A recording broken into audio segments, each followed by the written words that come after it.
त्याच्यानंतर फ्रेंच राज्यक्रांती. आता अमेरिकन स्वातंत्र्ययुद्ध आपण बघितलं, आता फ्रेंच राज्यक्रांती आपण बघणार आहोत. फ्रेंच राज्यक्रांती काय म्हणजे काय? तर इसवी सन 1789मध्ये फ्रान्समधील जनतेने तेथील अनियंत्रित अशा अन्यायकारक राजेशाही आणि सरंजामशाही विरुद्ध उठाव केला आणि प्रजासत्ताकाची स्थापना केली. तर आता याचा अर्थ काय होतो? तर आपण बघूयात की अन्यायकारक राजेशाही, त्याच्यानंतर सरंजामशाही आणि प्रजासत्ताक हे 3 काय आहे? त्याच्यानंतर आपण याला समजूया. तर अनियंत्रित राजवट म्हणजे काय? तर म्हणजे अशी शासन पद्धती ज्यामध्ये राजा किंवा शासकाच्या अधिकारावर कोणतेही प्रभावी नियंत्रण नसते व तो आपल्या इच्छेनुसार निर्णय घेतो. म्हणजे राजाची जी इच्छा असेल त्या इच्छेनुसार तो निर्णय घेईल. त्यामध्ये त्या जनतेचे भले आहे का जनतेचा त्यामध्ये फायदा नाही तो ते बघणार नाही आणि त्याच्या इच्छेनुसार तो निर्णय घेईल. ते निर्णय बरोबर असले तरी, चुकीचे असले तरी तो त्याच्या इच्छेनुसारच निर्णय घेतो आणि ती राजवट मग अनियंत्रित बनत जाते. तर आता आपण बघणार आहोत सरंजामशाही म्हणजे काय? तर सरंजामशाही म्हणजे काय? म्हणजे अशी शासन किंवा सामाजिक व्यवस्थेच्या जमिनी, सत्ता आणि अधिकार काही जमीनदार, सामंत यांच्या हातात केंद्रित असते. म्हणजे जी जमिनी आहे, सत्ता आहे आणि काही अधिकार आहे, ते जमीनदार व सामंत यांच्याकडे असतात. आता याच्यामुळे काय होते, तर जमीनदार व सामंत यांच्याकडे जेव्हा हक्क असतात, तर ते गरीब लोकांचे शोषण करत असतात. तर सरंजाम म्हणजे जमीन किंवा अधिकाराच्या बदल्यात मिळालेली जहागीर, मालमत्ता. शाही म्हणजे व्यवस्था व शासन.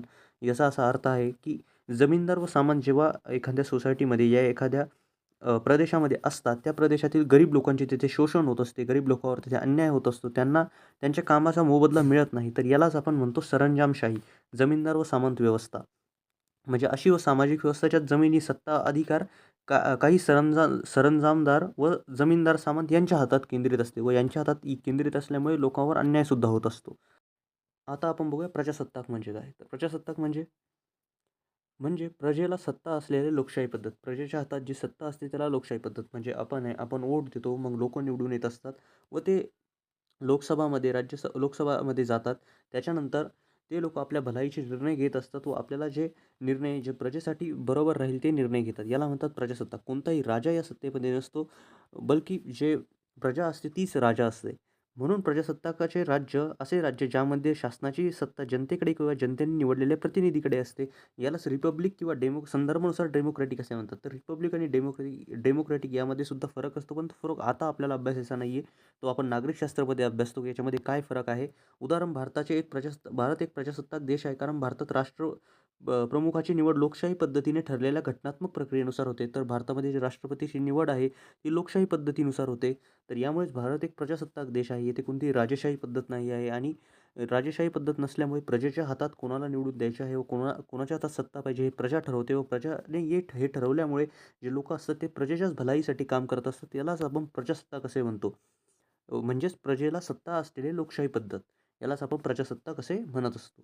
तर या इथे आपण तेच बघत होतो फ्रेंच राज्यक्रांती. तर इसवी सन 1789मध्ये फ्रान्समधील जनतेने तेथील अनियंत्रित अशा अन्यायकारक राजेशाही, सरंजामशाही विरुद्ध उठाव केला. तर अन्यायकारक राजेशाही म्हणजे अशी राजेशाही राजा आपल्या इच्छेनुसारच निर्णय घेत आहे. सरंजामशाही सामंतांच्या हातात सगळी व्यवस्था आहे. गरिबांवर अन्याय होत आहे आणि प्रजासत्ताकाची स्थापना केली. प्रजासत्ताकाची स्थापना म्हणजे जनतेच्या हातात सर्व काही व जनता निर्णय घेईल की कोणाला सत्ता द्यायची आहे आणि कोणच्याकडून सत्ता घ्यायची आहे. ही घटना फ्रेंच राज्यक्रांती म्हणून ओळखली जाते. तर फ्रेंच राज्यक्रांती म्हणजे काय? राजेशाही, सरंजामशाही विरुद्ध जो उठाव केला गेला आणि प्रजासत्ताकाची स्थापना केली गेली याला फ्रेंच राज्यक्रांती असे म्हणतात.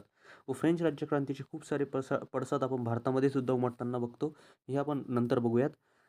फ्रेंच राज्यक्रांतीने जगाला स्वातंत्र्य, समता, बंधुता यासारखी मूल्यांची देणगी दिली. स्वातंत्र्य, फ्रीडम, समता, समानता, त्याच्यानंतर बंधुता या सर्व मूल्यांची त्यांनी देणगी फ्रेंच राज्यक्रांतीनेच दिलेली आहे. ती देणगी दिली. स्वातंत्र्य म्हणजे स्वातंत्र्याची जाणीव करून देणे. समता, समानता, बंधुता म्हणजे भाईचारा, मित्रता यासारख्या मूल्यांची त्यांनी देणगी जी आहे ती दिली. त्याच्यानंतर जगाच्या इतिहासातील राजकीय क्रांतीमध्ये अमेरिकन स्वातंत्र्ययुद्ध व फ्रेंच राज्यक्रांती विशेष महत्त्वाचे स्थान आहे. तर आपण बघितलं आहे अमेरिकन स्वातंत्र्ययुद्ध काय होतं आणि फ्रेंच राज्यक्रांती काय होती, ती कशामुळे झाली हे आपण बघितलेलं आहे. आणि जगाचा जो इतिहास आहे राजकीय क्रांतीमध्ये जे आहे जगाच्या इतिहासाच्या, त्याच्यामध्ये अमेरिकन स्वातंत्र्ययुद्ध व फ्रेंच राज्यक्रांतीला खूप जास्त महत्त्वाचे स्थान दिले गेलेले आहे. आता आपण बघूया औद्योगिक क्रांती. औद्योगिक क्रांती म्हणजे इंडस्ट्रियलायझेशन. म्हणजे तुम्हाला ज्या मोठ्या-मोठ्या कंपनीज दिसतात त्यालाच म्हणतात औद्योगिक क्रांती. 18व्या शतकाच्या उत्तरार्धापासून 18व्या शतकाच्या उत्तरार्ध म्हणजे काय? तर 18व्या शतकाच्या सुरुवातीपासूनच युरोपातील औद्योगिक क्षेत्रात क्रांतिकारी बदल घडून आले. क्रांतिकारी बदल म्हणजे काय? तर सिग्निफिकंट चेंजेस घडून आले व काही असे बदल घडून आले जे की पहिले घडले नव्हते व त्या बदलांमुळे खूप जास्त चेंज आपल्याला दिसून येऊ लागला. बाष्पशक्तीवर चालणाऱ्या यंत्राच्या साहाय्याने उत्पादन होऊ लागले. बाष्पशक्ती म्हणजे काय? तर वाफेचे इंजिन तयार होऊ लागले. बाष्पशक्ती म्हणजे वाफ. जसे आपण पाण्याला उकळतो तर त्याची वाफ वरती निघते. तीच असते बाष्पशक्ती. तर बाष्पशक्तीचा उपयोग करून जे आहे ती इंजिने तयार केली जाऊ लागली. छोट्या घरगुती उद्योगधंद्यांची जागा मोठ्या कारखान्यांनी घेतली. जे छोटे-छोटे उद्योगधंदे होते 18व्या शतकाच्या उत्तरार्धामध्ये त्यांची जागा जी होती ती मोठ्या-मोठ्या कारखान्यांनी घेतली. तर कारखान्यांनी जेव्हा जागा घेतली तर छोट्या उद्योगधंद्यांची तर कामगार वाढला, रोजगार वाढला. हातमागाऐवजी यंत्रमागाचा उपयोग सुरू झाला. जे काम हातमागाने होत होते, जे लोक हातमागाने काम करत होते त्याऐवजी यंत्रमागाचा उपयोग सुरू झाला. म्हणजे जे लोकं हाताने विणत होते कपडे, ते विणणे सोडून आता मशीन्स येऊ लागल्या. त्याने ते काम अजूनच सोपे झाले. त्याच्यानंतर वाहतुकीची यंत्रमागाचा वापर सुरू झाला. आगगाडी आणि आगबोटीसारखी वाहतुकीची नवी साधने आली.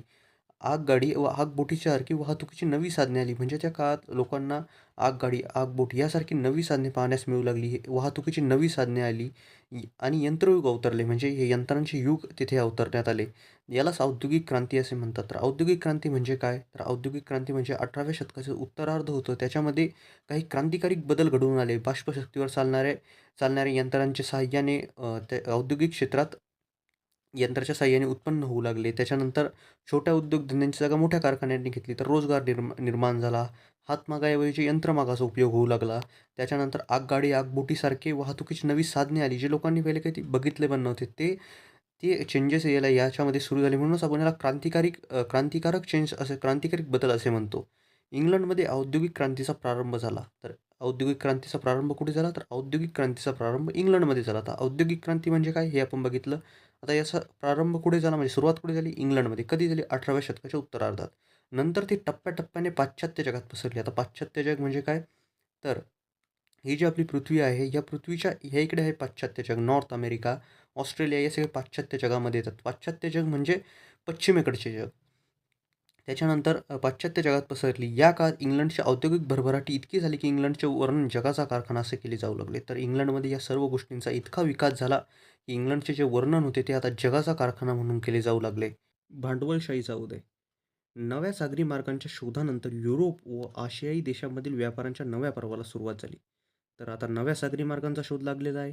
मी तुम्हाला सांगितलं होतं, की जो इंडिया आहे याच्या शोधासाठी जे कोलंबस होते हे निघाले, पण ते अमेरिकेला जाऊन पोहोचले. त्याच्यानंतर जे बार्थोलोमेव डायस आहे ते आफ्रिकेच्या सगळ्यात खाली केप ऑफ दी गुड होपपर्यंत पोहोचले. त्याच्यानंतर जे वास्को दी गामा आहे ते इंडियापर्यंत पोहोचले. तर असे नवे-नवे सागरी मार्ग शोधण्यात आले. त्याच्यानंतर याच्या शोधानंतर काय झालं, तर हे सागरी मार्ग शोधण्याचं मागचं कारण काय होतं, की देशामधील व्यापार सुरू व्हावा. तर देशामधील आता नव्या व्यापाराच्या एका पर्वाला सुरू झाली, कारण की सर्व नवे सागरी मार्ग आता आपल्याला मिळालेले आहे.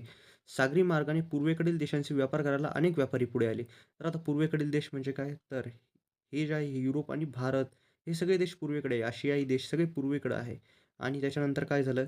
आता सागरी मार्गाने पूर्वेकडील देशाशी व्यापार करायला अनेक व्यापारी पुढे आले. तर सागरी मार्गाने जो व्यापार करायला अनेक व्यापारी हे जे पुढे आले. पण मात्र एकट्या व्यापाऱ्यास जहाजातून माल परदेशी पाठवणे शक्य नव्हते. आता फॉर एक्झाम्पल एक युरोपातील व्यापारी आहे आणि त्याला भारतामध्ये माल पाठवायचा आहे. पण एकट्या व्यापाऱ्याला माल पाठवणे शक्य नाही आहे. इतक्या लांब एकट्या व्यापाऱ्याला माल पाठवणे शक्यता नाही आहे. तर मग काय झालं, त्यामुळे अनेक व्यापारी एकत्र होऊन त्यांनी व्यापार सुरू केला. तर याच्यामुळे काय झाले, अनेक व्यापारी एकत्र आले. म्हणजे एक व्यापारी माल जर त्याला पाठवायचा आहे, त्याला जास्त पैसे लागणार, जास्त भांडवल तिथे लागणार आहे. पण जेव्हा अनेक व्यापारी एकत्र येतात, तर त्यांना कमी पैशात ते काम होऊ शकते. त्याच्यानंतर एका जहाजीमध्ये सर्वांचा माल एकसाथ बसू शकतो आणि ती जहाज जाऊ शकते. पण एकाचाच पाठवायचं आहे तर फक्त एकाचाच माल बसेल आणि ते चालल्या जाईल. पण त्याच्यामुळे जेव्हा अनेक व्यापारी एकत्र आले, तर त्यांनी नव्या व्यापाराची सुरुवात केली आणि त्याच्यामधून व्यापार सुरू केला. म्हणजे काय झालं, तर सागरी मार्ग मिळाले. त्याच्यानंतर अनेक व्यापारी पूर्वेच्या देशांकडे व्यापार करण्यासाठी तयार झाले. कारण की ते फायदा खूप जास्त होता. त्याच्यानंतर मात्र एकट्या व्यापारात जहाजातून माल परदेशी पाठवणे शक्य नव्हते. त्यामुळे अनेक व्यापारी एकत्र आले व त्यांनी व्यापार सुरू केला. यातूनच भाग भांडवल असणाऱ्या अनेक व्यापारी कंपन्या उदयास आल्या. तर आता जेव्हा अनेक व्यापारी एकत्र आले, तर त्यांनी कंपनीची स्थापना केली. एक व्यापाऱ्याला माल पाठवणे शक्य नव्हते, तर अनेक व्यापारी एकत्र आले व त्यांनी सर्व व्यापारी एकत्र येऊन त्यांनी कंपनीची स्थापना केली. कंपनीची स्थापना करण्यास सुरुवात केली. तर अनेक कंपनी म्हणजे काय, तर व्यापाऱ्यांचा खूप सारे व्यापारी त्या कंपनीमध्ये सहभागी होते. यालाच आपण कंपनी म्हणतो. यातूनच भागभांडवल असणाऱ्या अनेक व्यापारी कंपन्या उदयास आल्या. पौर्वात्य देशांशी होणारा व्यापार फायदेशीर होता. म्हणजे जे पूर्वेकडील देश होते भारत यांच्याशी होणारा व्यापार खूप फायदेशीर होता. या व्यापारातून देशाची आर्थिक भरभराटी होत असे. तर जेव्हा व्यापारातून फायदा होईल तर देशाची जी आर्थिक भरभराटी तर होणारच आहे.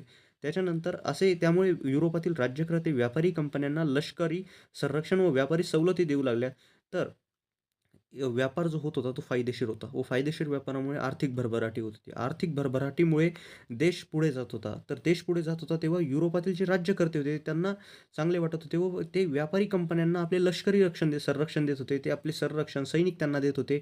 व्यापारी सवलतीसुद्धा त्यांना देत होते. व्यापारी सवलती का बरं देत होते? तर अचूक जास्त लोकांनी व्यापार सुरू करावा, अजूक फायदा व्हावा, देऊ लागले. या व्यापारामुळे युरोपीय देशांमध्ये धनसंचय वाढीस लागला. तर जेव्हा फायदा होईल तेव्हा पैसे अजून येतील व धनसंचय वाढीस लागेल. धनसंचय वाढीस म्हणजे पैसे वाढणे. या संपत्तीचा उपयोग भांडवलाच्या स्वरूपात व्यापार व उद्योगधंद्यामध्ये केला जाऊ लागला. तर या संपत्तीचा उपयोग परत व्यापारामध्येच केला जाऊ लागला. म्हणजे काय?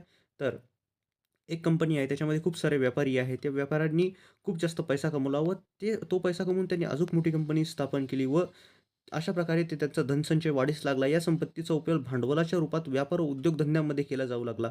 तर ही जी संपत्ती होती त्यांचा उपयोग या भांडवलाच्या रूपात व्यापार व उद्योगधंद्यांमध्ये सुद्धा केला जाऊ लागला. अनेक उद्योगधंदे युरोपामध्ये सुद्धा निर्माण केले जाऊ लागले या पैशाच्या मदतीने. यामुळे युरोपीय देशात भांडवलशाही अर्थव्यवस्थेचा उदय झाला. तर यामुळेच युरोपीय देशामध्ये भांडवलशाही अर्थव्यवस्थेचा अशा प्रकारे उदय झाला. भांडवलशाही म्हणजे काय? ही एक आर्थिक व्यवस्था आहे. तर भांडवलशाही काय आहे? एक आर्थिक व्यवस्था आहे. भांडवलशाहीचा विकास कसा झाला हे आपण बघितलं. युरोपामध्ये इंग्लंडला जो आहे तो जगाचा कारखाना असे म्हणून संबोधण्यात येऊ लागले. त्याच्यानंतर तेथे अनेक जी आहे ती तिथे अनेक व्यापारी आले. पूर्वात्य देशाशी व्यापार सुरू झाला. सागरी मार्गांचा शोध लागला. त्याच्यानंतर एक व्यापाऱ्यास सामान पाठवणे तर मुश्किल होते. पण मग खूप सारे व्यापारी एकत्र येऊन एक कंपनी बनवून त्यांनी सामान पाठवण्यास त्याची सुरुवात केली.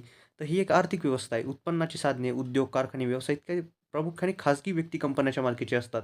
तर हे जे व्यापारी आहेत हे खाजगी आहेत. म्हणजे हे सगळे प्रायव्हेट कंपनीज आहे. याच्यामुळे जे उत्पन्नाची साधने जी आहेत ती खाजगी व्यक्ती व कंपन्यांच्या मालकीची असतात. ती गव्हर्नमेंटच्या मालकीची नाही आहे.